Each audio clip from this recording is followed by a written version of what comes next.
It is the 14th day of the war in West Asia, and Iran's new leader, Mujtaba Khamenei, has addressed the world, vowing that the country will avenge the blood of its martyrs. He has also warned neighbors to close all U.S. bases on their territory. Let's quickly take a look at the latest developments from the region. Well, the U.S. military said that an American KC-135 aerial refueling aircraft crashed in western Iraq, while a second plane involved in the incident landed safely.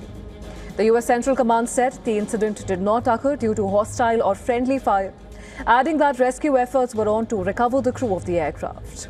Meanwhile, the Iran-backed Islamic resistance group had taken responsibility for the downing of the U.S. aerial refueler.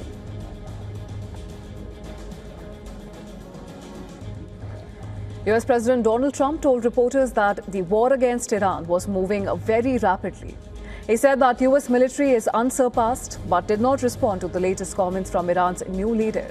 Trump added that Iran is a nation of terror and hate, and that they're paying a big price for it right now.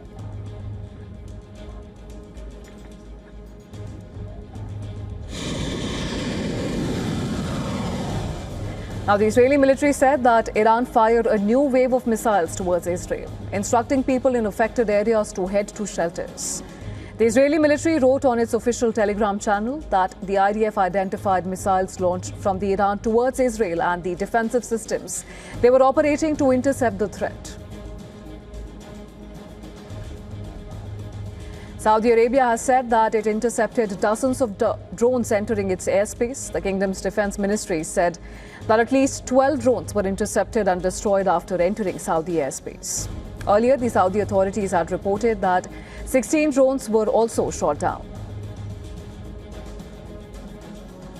French President Emmanuel Macron has confirmed that a drone attack in Iraq's Erbil killed one French soldier, while several others were wounded in the attack, and the French military has told that its troops were engaged in counter-terror training with Iraqi partners at the time of the attack.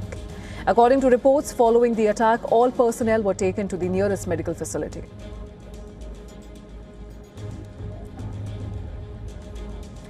A building in central Dubai was hit by debris from an intercepted attack after blast shook the financial hub. Eyewitnesses described hearing a huge double blast that rattled buildings and left a large cloud of black smoke hanging over a central district. Dubai's media office confirmed a building had been struck after a successful interception.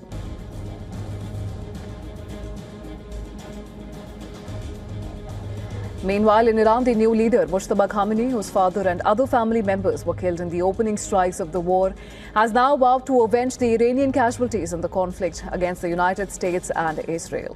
He has ordered that the Strait of Hormuz, which is a crucial oil shipping lane, will remain closed.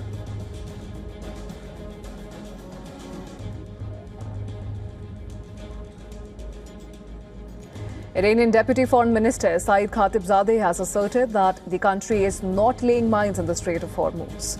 Previously, Trump had said that U.S. forces struck 28 Iranian mine-laying vessels in the waterway. The U.S. military has clarified that it is not ready to escort tankers through the critical waterway because all its assets are focused on striking Iran.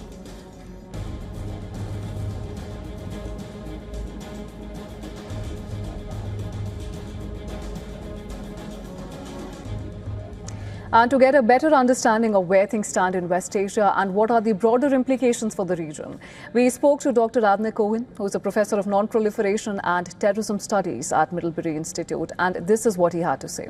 Listen in. The answer is no question, yes. The argument has shown itself in the case of Ukraine, did not have, look what happened to Ukraine. Even Iraq, 30 years ago or so, as opposed to North Korea. So as an argument, there is no question that's the case. It's strengthened the desire to have access, possession of nuclear weapons. Whether Iran today is capable to do so, that's not that clear. Yes, they do have the 400 plus kilograms of highly enriched uranium at the level that could be even used without further enrichment to primitive, not very sophisticated nuclear device, with not that much effort. If they can recover that amount of uranium, they can either elevate to weapons grade to 90%.